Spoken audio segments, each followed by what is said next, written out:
अस्सलामुअलैकुम दोस्तों, उम्मीद है आप लोग खैरियत से होंगे। आज की इस वीडियो में हम बात करेंगे एक ऐसा मसला जो अक्सर लोगों को दरपेश होता है कि वो जब सुबह के वक्त उठते हैं, हमारी ख्वाहिश तो ये होती है कि जब हम सुबह के वक्त उठें, ना सिर्फ ये कि हम तरोताज़ा हों, बल्कि उसके बाद सारे दिन का कोई भी काम हम करना चाहें तो आप सुकून से कर सकें।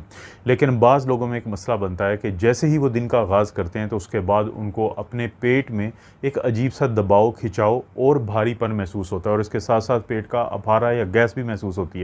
अब उसकी वजह से ना सिर्फ ये कि आपको जिस्मानी तौर पे मसला बन रहा होता है, बल्कि आप ज़हनी तौर पे भी काफ़ी ज़्यादा तनाव में रहते हैं। आप ज़हनी तौर पे भी काफ़ी ज़्यादा मुश्किल में रहते हैं। आपका जो कॉन्फिडेंस या एतमाद होता है वो काफ़ी हद तक ख़त्म होता है, ख़ास तौर पे अगर आप किसी ऑफ़िस में काम करते हैं या किसी पब्लिक प्लेस पे होते हैं, क्योंकि आपके पेट का भारीपन आपको तंग कर रहा होता है। ठीक है, ये मानते हैं कि ये बहुत सारे लोगों का मसला है, लेकिन अपनी ज़िंदगी में अगर कुछ तब्दीलियाँ आप ले आते हैं, जो खुराक में तब्दीली हो सकती है कि सुबह उठ के क्या खाना चाहिए, क्या नहीं खाना चाहिए, किस चीज़ से आपने अपने दिन का आगाज़ करना है और क्या लाइफ में और ऐसी एक दो तब्दीलियाँ हैं कि जिनसे ये चीज़ आप मुकम्मल तौर पे ठीक कर सकते हैं, तो ये वीडियो इसी बारे में है। तो आपने कोशिश करनी है कि इस वीडियो को आखिर तक देखें, ताकि छोटे छोटे जो पॉइंट्स हैं जो शायद उसकी अहमियत को हम पहले ना समझते हों, तो इस वीडियो के ज़रिए वो आपकी समझ में आ जाएंगे। और इसी तरह से दोस्तों, आपने क्या करना है कि जब आप अपना नाश्ता इंतख़ाब करते हैं तो आपने अपने नाश्ते में कुछ ऐसी चीज़ें शामिल करनी है कि जिनकी वजह से डाइजेशन या हाज़मा बेहतर हो जाता है, और फिर क्योंकि वो खाना इन चीज़ों की वजह से जल्दी हज़म होता है तो आपको गैस बनने का अमल ज़्यादा नहीं होता। मिसाल के तौर पे पपीता जो होता है उसको ज़रूर शामिल करें अपने नाश्ते में। उसके अंदर पापेन एंजाइम होता है जो आपके खाने में मौजूद प्रोटीन को जल्दी तोड़ता है और गैस कम बनती है। इसी तरह से कीवी के अंदर एक्टिनिडिन नामी एक एंजाइम होता है, वो भी प्रोटीन को तोड़ने का काम करता है। अगर आप पाइनएप्पल को शामिल करते हैं अपनी नाश्ते के अंदर तो उसके अंदर भी ब्रोमेलिन नामी एक एंजाइम होता है जो प्रोटीन को तोड़ने में बहुत ज़्यादा मददगार है। आप इनको शामिल करें। अगर इसके अलावा भी आपके पास कुछ और ऑप्शन है, जैसे अगर आप एवोकाडो को अपनी नाश्ते में शामिल करते हैं तो उसमें हेल्दी फैट्स होती हैं जो आपके मैदे के लिए बहुत कारआमद होती हैं। और सबसे आखिर में अगर आपको आदत है ब्रेड के इस्तेमाल की, तो एक सोवरडो ब्रेड होती है, तो ये ब्रेड की वो टाइप है जो आम ब्रेड की निस्बत इसका होता है फर्मेंटेशन का प्रोसेस, जिसकी वजह से जो गैस बनने का अमल होता है वो कम होता है और आपका नाश्ता या जो भी आप खाना ज़ाहिर है कि उस वक्त नाश्ते में खाएंगे तो उसके अंदर प्रोटीन होंगी, बाकी चीज़ें होंगी, तो वो जल्दी हज़म हो जाएंगी। तो कोशिश करें कि अपने नाश्ते में ज़रूर ऐसी चीज़ें शामिल करें कि जिनकी वजह से उनके हज़म होने का अमल जल्दी हो जाता है और गैस कम से कम बन पाती है। और इसी तरह से अगर सुबह उठने पर आपको पेट में गैस ज़्यादा महसूस होती है, पेट ज़्यादा टाइट लगता है, तो फिर आप ये सोचें कि आपने रात के वक्त क्या खाया था। अगर तो आपने रात के वक्त कोई दाल खाई थी, फलियां खाई थी, बीन्स वगैरह, या फिर आपने गोभी, बंद गोभी, फूल गोभी या ब्रोकली खाई थी, या फिर बहुत ज़्यादा कोई मीठा जो है वो आपने फल खाया था, तो इसका मतलब है कि सारी रात फिर आपकी आंतें उसी को हज़म करते हुए गैस बनाती रही हैं, जिसकी वजह से आपको सुबह उठ के ये प्रॉब्लम बन रहा है। ये जो आप पीते हैं कार्बोनेटेड ड्रिंक्स, ये जो मीठी बोतलें, सोडा वगैरह की बोतलें, अगर रात को आप पीते हैं और सुबह उठ के फिर आपको ये मसला बनता है, ऐसी सूरत में आपको क्या करना चाहिए कि हल्का सा खाना खाएं रात का। कोशिश करें ग्रिल्ड प्रोटीन लें, चिकन या जो फ़िश होती है ग्रिल्ड, वो खा सकते हैं। आप गरम गरम सूप पी सकते हैं रात के खाने में। और इसी तरह से आप कुछ भी ऐसा लें कि जैसे सब्ज़ी अगर खानी है तो वो सब्ज़ी लें जिसको आपने अच्छे तरीके से पका के इस्तेमाल किया हो। तो अगर आप इसको इस्तेमाल करेंगे फिर आपको गैस नहीं बनेगी। लेकिन पहली जो मैंने चीज़ें बताई हैं, अगर वो आप खाते हैं तो सुबह के वक्त फिर आपको गैस की, अफारे की, पेट की सख्ती की तंगी ज़रूर होती है। 24 घंटे में जो खाना सबसे अहम होता है आपका, वो आपका नाश्ता होता है, क्योंकि नाश्ता एक ऐसा खाना है जिसके बाद सारे दिन का आपका शेड्यूल या स्केजुअल सेट हो जाता है कि आपका कैसा दिन गुजरेगा। इसलिए कोशिश करें कि नाश्ते में क्या होना चाहिए, क्या नहीं होना चाहिए। इसके अलावा जो बहुत अहम चीज़ है कि किस तरीके से आप अपने नाश्ते को खाते हैं।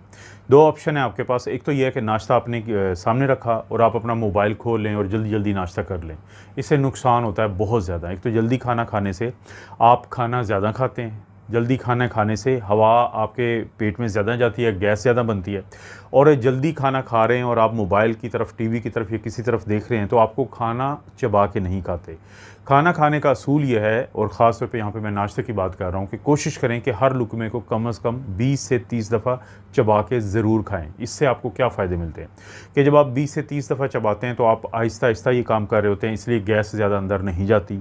दूसरा, जब आप चबा के खाते हैं तो आप पोर्शन आपका कम हो जाता है, क्योंकि जब आपको थोड़ा सा टाइम लगता है खाना खाने में, तो आपके दिमाग से वो हार्मोन जो आपको ये बताते हैं आपके जिस्म को कि अब ज़्यादा खाना नहीं खाना क्योंकि भूख ख़त्म हो गई है, तो वो खारिज हो जाते हैं और अभी आप खाना खा रहे होते हैं, जिसकी वजह से कुछ खाना ज़रूर बच जाता है।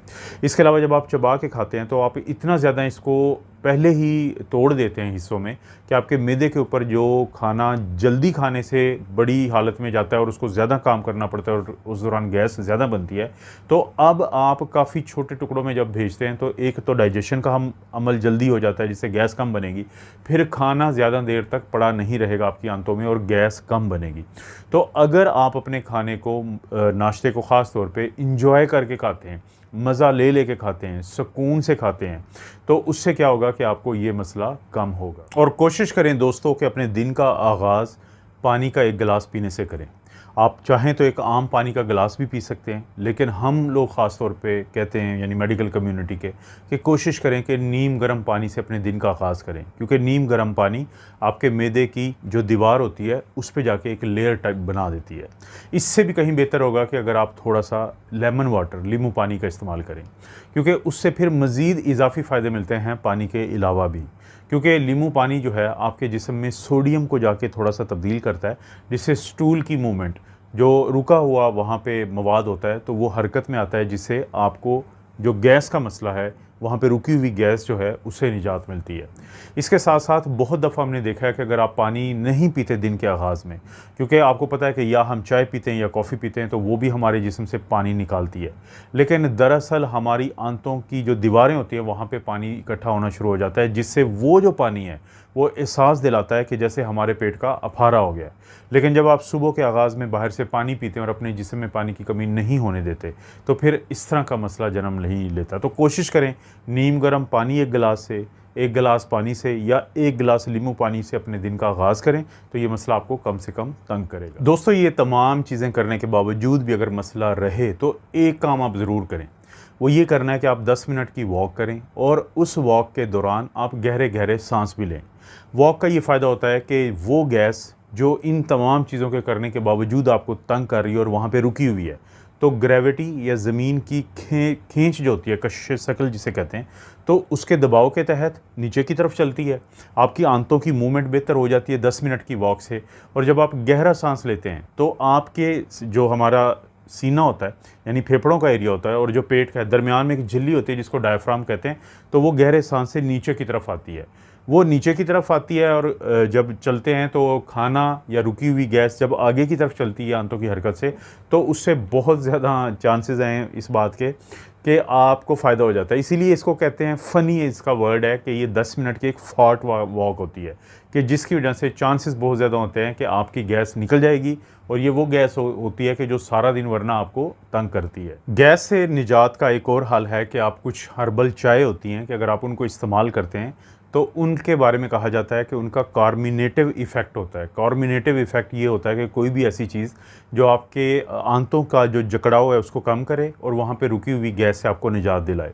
मिसाल के तौर पे आप पेपरमिंट टी, जो पुदीने की चाय है, अगर आप उसको इस्तेमाल करते हैं तो आपकी जो आंतों का जकड़ाव होता है उसमें बहुत ज़्यादा राहत मिलती है। इसी तरह से फेनल सीड, जो सौंफ की चाय होती है, वो भी आपकी रुकी हुई गैस को ख़त्म करने में, उससे निजात दिलाने में बहुत ज़्यादा मददगार है। इसके अलावा भी और चाय होती हैं, कोरिएंडर टी होती है, यानी जो धनिए की चाय है, जिंजर टी है, अदरक चाय आप पिएँ वो फ़ायदा देती है।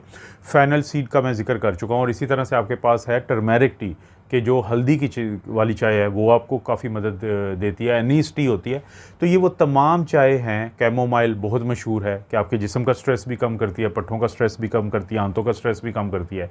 तो इन तमाम हर्बल टीज़ को अगर आप इस्तेमाल करते हैं तो ये भी वो तरीका है कि आपको पेट की गैस से निजात मिलती है। और दोस्तों, सबसे आखिर में हम बात करेंगे कि एक छोटी सी एक तरीका है, एक्सरसाइज कह लें, कि जिससे आपको इस मसले से निजात मिलती है। वो तरीका उसको हम कहते हैं कि एब्डोमिनल मसाज, कि पेट का आपने थोड़ा सा मसाज करना है, कि अपनी जो उंगलियों की ये टिप्स होती हैं उनकी मदद से आपने अपने पेट के वो जो राइट लोअर साइड होती है, यानी दाईं साइड का नीचे का पेट का हिस्सा है, वहाँ से शुरू करेंगे आप, और क्लॉकवाइज, कि जिस तरह घड़ी की सुइयाँ मूव करती हैं, क्योंकि हमारी बड़ी जो आंत होती है उसकी डायरेक्शन भी यही होती है।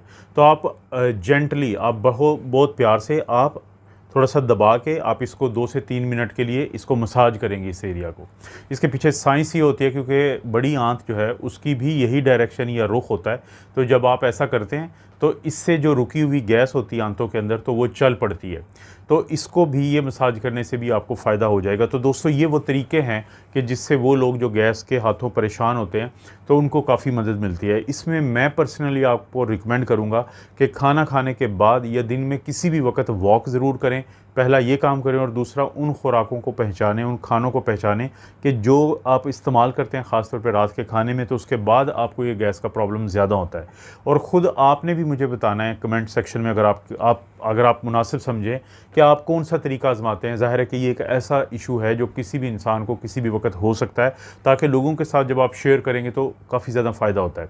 या आपको इनमें से कौन सा तरीका ऐसा लगता है जो आपके लिए काबिल अमल है और आप उसको आज़माएँगे, और इस ऐसे किसी भी मसले से जान आपकी छूट जाएगी।